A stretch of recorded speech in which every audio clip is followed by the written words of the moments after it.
ఓం నమో వెంకటేశాయ. తిరుమలలో సహస్ర దీపాలంకరణ సేవ ఎక్కడ జరుగుతుందో ఇప్పుడు చూద్దాం. తిరుమలలో ఆలయం వెలుపల ప్రతిరోజు సాయంత్రం 5:30 1000 దీపాల మధ్య శ్రీదేవి భూదేవి సమేత శ్రీ మలయప్ప స్వామి వారు భక్తులకు దర్శనమిస్తారు. ఈ సేవనే సహస్ర దీపాలంకరణ సేవ అని అంటారు. ఈ సేవ ప్రతిరోజు శ్రీవారి ఆలయం బయట ఉన్న మండపంలో జరుగుతుంది. శ్రీదేవి భూదేవి సమేత శ్రీ మలయప్ప స్వామి వారిని మండపానికి తీసుకొని వచ్చి 1000 నేతి దీపాల మధ్యలో ఉయ్యాల ఊపుతూ సేవను నిర్వహిస్తారు.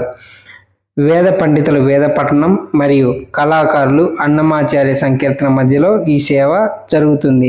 ఈ సేవ అనంతరం సాయంత్రం 5:30 శ్రీదేవి భూదేవి సమేత శ్రీ మలయప్ప స్వామి వారు ఆలయ తిరుమాడ వీధులలో భక్తులకు దర్శనం ఇస్తారు.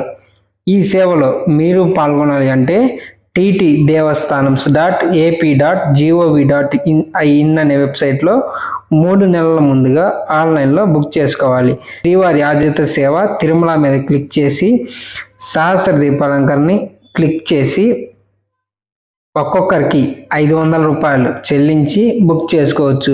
ఈ సేవ అనంతరం పక్కనే ఉన్న సుపథం ఎంట్రీ నుండి శ్రీవారిని దర్శనం చేసుకోవచ్చు. మరిన్ని తిరుమల అప్డేట్స్ కోసం మన ఛానల్ని సబ్స్క్రైబ్ చేయండి, షేర్ చేయండి. ఓం నమో వెంకటేశాయ.